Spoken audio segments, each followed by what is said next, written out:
Muchas gracias por acompañarnos de nueva cuenta en Suma 2, este foro de expresión y análisis de los asuntos contemporáneos más importantes, más valiosos para usted, para su familia, para su comunidad. Hoy vamos a hablar de una de las artes, uno de los géneros literarios de los que poco se habla y ya pareciera que no se cultivan, la poesía. Tengo conmigo el enorme gusto de contar con la presencia de dos poetas. Jorge de la Parra del Valle, muy bienvenido. Muchísimas gracias por la invitación, es un honor. Es un gusto. Y Rocío Benítez. Los dos maestros se han dedicado a la poesía, tienen libros publicados. Rocío, muy bienvenida. Muchas gracias, maestra. Gracias a ti. Y tenemos a Verónica Cross, quien es también escritora, es mujer de televisión, de los medios, es consultora en desarrollo humano. Bienvenida, maestra. Muchas gracias, Sara. Muchas gracias. Hablamos de diferentes aspectos contigo, Vero, sobre lo que la poesía hace para el ser humano. ¿Crees que en estos tiempos que vivimos, con tanto vértigo, con tanta velocidad en el día con día y sufriendo estrés y conflictos y malestares con noticias muchas veces desagradables o duras, ¿crees que la poesía sirva de algo? Hijo, yo creo que es un remanso. No solamente creo que sirva de algo, creo que sirve de mucho, sobre todo en esta nueva corriente de poesía moderna que yo estaba comentando que me costaba mucho trabajo de joven, me costaba mucho trabajo la poesía y las rimas y todo. Sin embargo, ¿te costaba trabajo entender? Me costaba trabajo entender, se me hacía un poquito tediosa, no siempre me hablaba. No llegaba a conectar con las fibras de tu ser. Exactamente. Pero sin embargo había un deseo profundo de aprender una poesía, como de hacerla mía. Un poema. Perdón, un poema. Y resulta que ahora que estoy en contacto con esta poesía moderna, con esta poesía más en imágenes, más que mueve la parte emocional, he encontrado que es otro nivel de poesía en donde yo he conectado muchísimo y donde me hace sentir, me hace vibrar. Estas imágenes que se proyectan y se complementan a imágenes que también yo tengo. Entonces ha sido como toda una revelación y gustándome la poesía, sin embargo, no entendiéndola muy bien la poesía anterior, la poesía de ahora la entiendo, me vibra, me hace sentir. Entonces, digo, ha sido para mí toda una revelación y todo un impacto esta poesía. ¿Y tú crees que a las personas, en términos generales, que vivimos esta época con adversidad, enfrentando cada día diferentes tipos de conflictos según el ramo al cual nos desempeñemos, leer un libro de poemas, estar en contacto con la poesía hablada o la poesía leída, puede entonces ayudar al equilibrio interior? Para mí así ha sido, y yo creo que para cualquiera que se abra y se dé la oportunidad de captar un poquito más lo que hay atrás del poema, de la poesía en general, debe ser, sí. Sí, muchas gracias. Maestra Rocío Benítez, entendemos que la gente en general se quedó un poco en la poesía de Sor Juana, siglo XVII, en la poesía de los barrocos, siglo XVIII, de los románticos, siglo XIX, y sienten que todo poema tiene que ser volverán las oscuras golondrinas, en tu balcón sus nidos a colgar, y otra vez con el ala a sus cristales jugando llamarán. ¿Qué opinas de eso?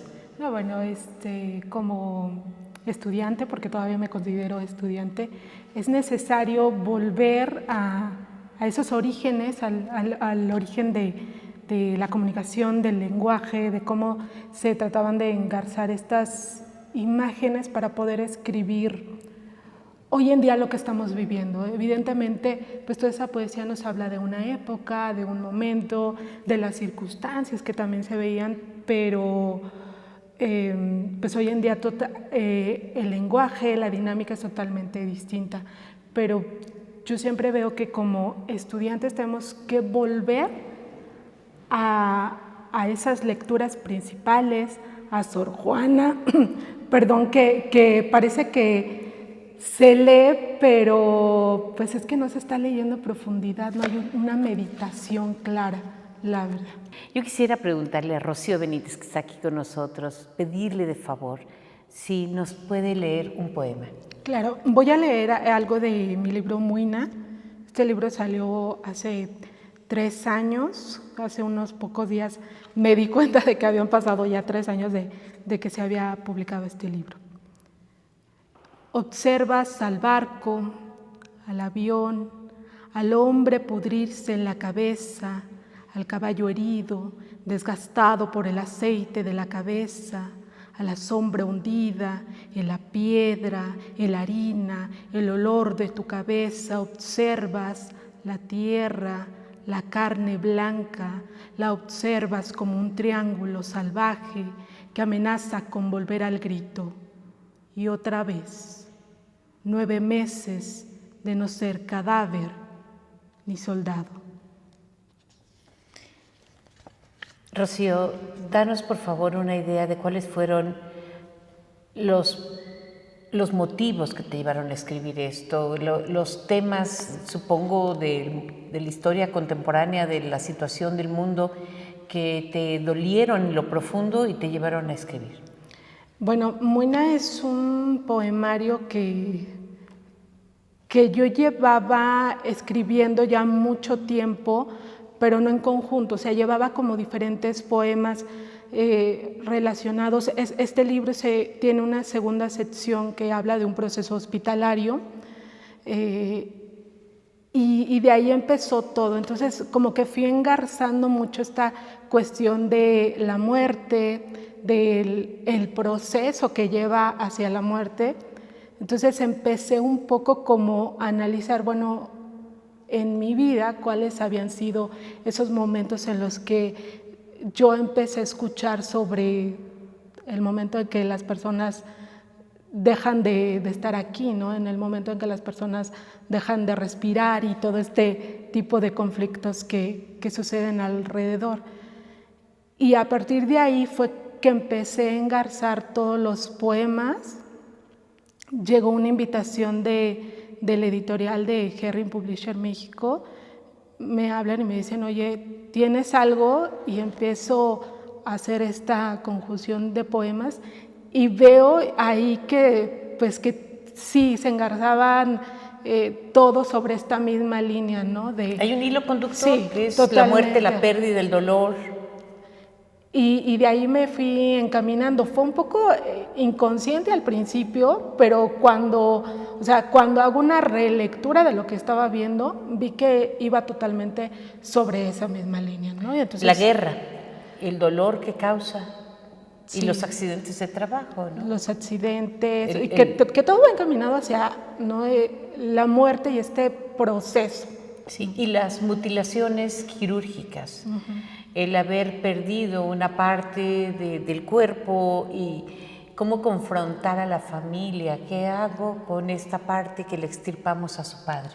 Claro, que aparte ahorita lo que comentaba fue pues algo a lo que yo me enfrenté, ¿no? Yo creo que también no lo hubiera podido escribir de la forma que lo escribí, porque si no lo hubiera vivido, o sea, lo viví y muchas veces, aunque el lector no conozca esa parte que hay atrás, que lleva al autor a escribirlo, pero siempre hay algo del autor en lo que escribe, aunque no esté tan manifiesto. Como una verdad, claro. Claro, sí, o sea, los autores van reflejando partes de su vida, episodios, momentos en lo que escriben, pero eso les sirve a los demás, ¿no?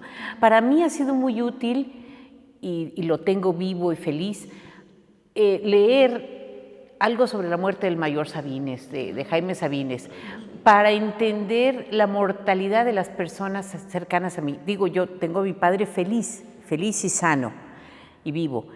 Él pasó por el proceso de la muerte del padre, la pérdida del padre, y hace un homenaje de alguna manera a las coplas a la muerte de mi padre de Jorge Manrique, ¿no? Cuando muere don Rodrigo Manrique. Y estamos hablando del siglo XV, esta gran elegía que escribe, esta copla que escribe Jorge Manrique, de los primeros poemas largos importantes de la literatura en castellano. Jorge, ¿cómo sientes tú la función de la poesía para curar dolores? Tengo una frase que dice: allá donde las palabras no alcanzan a expresar, comienza la poesía para hacernos comprender. Donde las palabras no alcanzan a para expresar. Las palabras de una narración, por ejemplo. Cuando las palabras no alcanzan para expresar, comienza la poesía para hacernos comprender. Porque la poesía las condensa. Claro. Las frases en una palabra, por ejemplo. La condensación de una condición fundamental de la poesía es precisamente la gran condensación de emociones en un texto muy breve. La maestra explicaba que un poema es como un perfume en un frasco pequeño que cuando se destapa impregna de olor un cuarto enorme. Eso es un poema. Es un destilado, es un extracto Así es. de sentimientos que en lugar de utilizar un cuento completo, una película completa o otro medio de una obra de expresión. teatro tiene inicio, desarrollo, clímax y desenlace para hacer un punto, un punto, ya sea una vuelta de tuerca, etcétera. En un poema se puede lograr mucho más puntos, mucho más impactos emocionales en un texto muy breve. Y eso se logra por la condensación brutal de emociones que tiene la poesía. Un poema se puede leer en un par de minutos y podemos quedarnos media hora haciendo comentarios en todo lo que significa esos 2 minutos de lectura. Sí, es como un tronco con profundas raíces que puede dar en muchísimas ramas, innumerables hojas y recibir nidos y recibir la caricia del sol y recibir la lluvia y todo. Y entonces nosotros volvemos a entender el mundo si regresamos al tronco. Tú tienes un poema que nos hagas el favor de leer. Sí, este poema fue escrito para 3 niñas. En su momento tenían 9, 6 y 3 años de edad y perdieron a su mamá, quien murió de cáncer, una mujer de 37 años, y se les fue en un suspiro. Entonces el poema es para las niñas Andrea, Aranza y Alejandra Díaz Aguirre. Cuando se sientan solas y la bóveda de su cielo amenace con caerse en pedazos. Si ubican el corazón por el dolor de cada latido. Una vez que la fuente del llanto se agote, sin haber enjuagado sus almas, y desfallezcan agotadas por buscar la palabra que amaine el torbellino, alzarán su grito al cielo en reclamo. Entonces celebrarán su bautismo de conciencia de que la imagen y semejanza heredada es el amor. Cierren los ojos, recojan un ramillete de risas y escuchen atentas, que el eco resonará allí adentro, en el lugar que ella reservó para cuidarlas. Un poema dedicado a 3 hermanitas, a 3 niñas que perdieron a su madre, pero puede estar dedicado a todos los huérfanos del mundo. Y todos somos huérfanos en algún momento de la vida. O sea, todos tenemos a alguien de quien recoger un ramillete de risas y escuchar atentos, porque el eco resonará allí adentro, en el lugar que esa persona reservó para cuidarnos.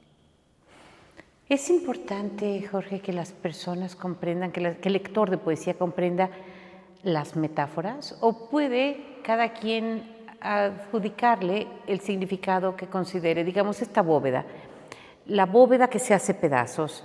Para alguien puede ser una situación material confortante, para otros puede ser la presencia de los padres o de las personas de la familia, un trabajo, una escuela, los amigos, aquello que es nuestra bóveda, es decir, aquello que nos cubre, que nos protege, que nos mantiene lejos de la inclemencia y lejos de la lluvia y del frío.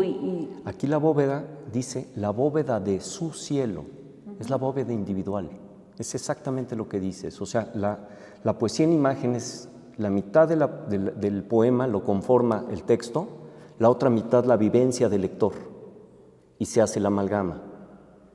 Cada quien coloca las imágenes a su propia experiencia y con esa experiencia logra comprender y construir la imagen. La gran fortuna de la poesía hablada en imágenes es que no es la película. El problema de la película es que te proyecta la imagen que el director concibió. La imagen es creación emocional interior de cada individuo. La imagen que se proyecta en tu mente a partir de la lectura de cada verso. Entonces, el objetivo del verso es que proyecte imágenes. Entonces, la primera imagen es cuando se sientan solas y la bóveda de su cielo amenace con caerse en pedazos. Cada escucha, cada lector construye o sea, es clarísima la indicación de la bóveda. Cada persona tiene la bóveda de su propio cielo. Claro. Además, el cielo tiene todas estas connotaciones, ¿no? Y cada quien puede hace como se le significar pegue la gana. paraíso, el lugar donde mora Dios, puede ser el lugar a donde se fue a vivir tu bisabuelo que murió. Tan libre como uno mismo. Es tan individual como quien lo imagina. El chiste es que la evocación de la imagen sea suficientemente clara para que cualquiera pueda construir esa imagen. La siguiente imagen es: se ubica en el corazón por el dolor de cada latido. Sí, hay personas que, digamos, no se dan cuenta de dónde se encuentran los órganos de su cuerpo hasta que duelen. Y no sabemos dónde está exactamente el estómago hasta que sentimos este dolor. O, no sé, los riñones, las piernas, las partes del cuerpo que duelen por una lesión o por un exceso de ejercicio o por la razón que sea. Tenemos conciencia corporal a partir de localizar en nuestro cuerpo al órgano que duele. ¿Y cuando es el corazón? O sea, quien ha sufrido de una pérdida, sabe a qué se refiere el dolor del corazón. Quiero saber, en tu opinión, Vero, ¿cómo pueden hacer las madres de familia para que los niños se inicien en la poesía si parece que no se les puede sacar del Nintendo o del Xbox o de los aparatos electrónicos?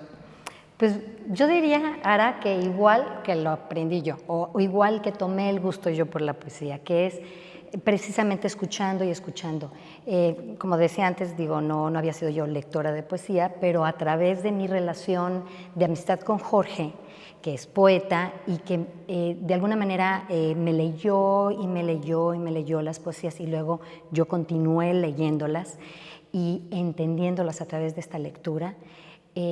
La forma, yo creo que la mejor forma es primero que los papás lean poesía, que vea el niño el gusto de la lectura de la poesía por los papás y luego que les den o les hagan accesible poemas que de alguna manera signifiquen algo, que les digan algo o que empiecen con algo sencillo. Digo, porque si empiezan con algo complicado, los niños no van a querer, no van a entender de entrada. Entonces yo diría algo sencillo, algo accesible a ellos, y después invitarlos a que sea una lectura de varias veces para no solamente memorizar al final el poema, pero sobre todo para ir entendiendo con la repetición. Con la repetición se van creando en la mente distintas imágenes que muchas veces se contraponen o son más abiertas, son más ricas que las que ese mismo verso había dado al niño el día anterior. Se van abriendo en su mente nuevos canales de comprensión de la vida. Y es allí donde la poesía nos puede ayudar. ¿Cómo ves esta posibilidad de que los niños aprendan un poema para regalarlo a la abuela o al maestro, el día del maestro, y que llegue el punto en que al niño incluso se le estimule con un premio, con un regalo, si logra entonar, que su dicción sea buena, que la pausa sea adecuada y que aprenda pues de memoria el poema, porque sabemos que eso también ejercita la memoria. Pero además lo gravísimo ahorita es que la imaginación es muy importante para el niño, para la creatividad, para muchas cosas, digo, también para el adulto. Y sabemos que a través de ahorita de los medios, de todos estos aparatos que están usando constantemente los niños, se está atrofiando la imaginación. Entonces, la bendición del poema es que hace el ejercicio precisamente de regresar a esta imaginación. Y digo, estos ejercicios que acabas de decir están padrísimos, porque ¿qué es lo que hace? Pues, estimula de una manera en la que el niño de hoy comprende, así con premios y con alabanzas y con lo que tú quieras, si ya se aprendió, y además aprendió a leerlo correctamente. Me parece increíble. Fíjate que yo creo que un aspecto también que ayuda a la poesía es a unir. Vemos tristemente que en muchos hogares se come con la televisión. Es terrible. O se come en silencio, o con regaños, advertencias, y hay de aquel que... Sí, exactamente. Fíjate qué maravilloso sería que se convirtiera en un momento de aprender poesía o de decir poesía. Hay un ejercicio que es muy interesante, que es que tú empiezas una historia y la continúa el siguiente y así. Se va fabricando una historia entre todos y resultan a veces cosas muy chistosas, ¿no? Muy creativa, muy inteligente, divertida, sí. Que reta, que nos pone en un reto. Sí. Ahora imagínate que cada una de los miembros de la familia se aprendiera un pedacito de la poesía y luego se pasara al siguiente pedacito y al siguiente pedacito. Digo, hay un sinnúmero de ejercicios y de actividades que se pueden hacer, pero yo creo que lo importante aquí es rescatar la poesía en las familias. Sí. Las estrofas, yo me prendo una estrofa, tú otra, ¿no? Los versos, recordemos nada más muy rápidamente, un verso es una línea, una estrofa es un conjunto de versos y todos ellos hacen un poema que puede ser, de acuerdo con el número de versos, con el número de sílabas, por ejemplo, un soneto, una décima, en las formas más tradicionales.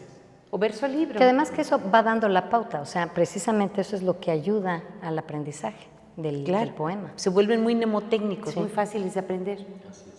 Sí, yo creo que la recomendación que acaban de hacer de traer la literatura a la mesa, a la casa, es fundamental. Y yo creo, insisto, en que un regalo para un niño hoy puede ser, por ejemplo, un diccionario enciclopédico tipo Pequeño Larousse, que tiene imágenes, tiene la explicación completa, tiene el contexto.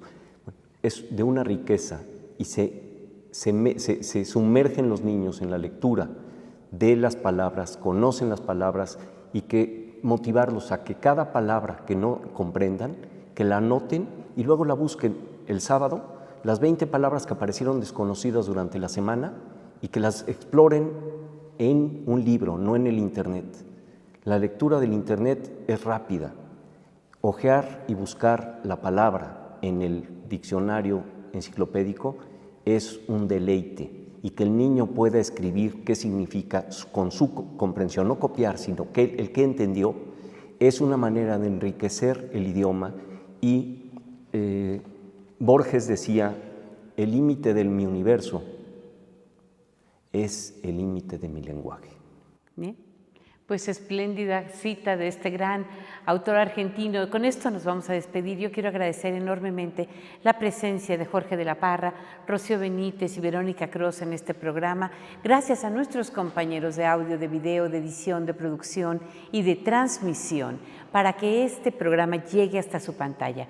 Gracias al equipo de Dora Pérez y a nuestra directora general Claudia Ivonne Hernández en RTQ Consumo Libre.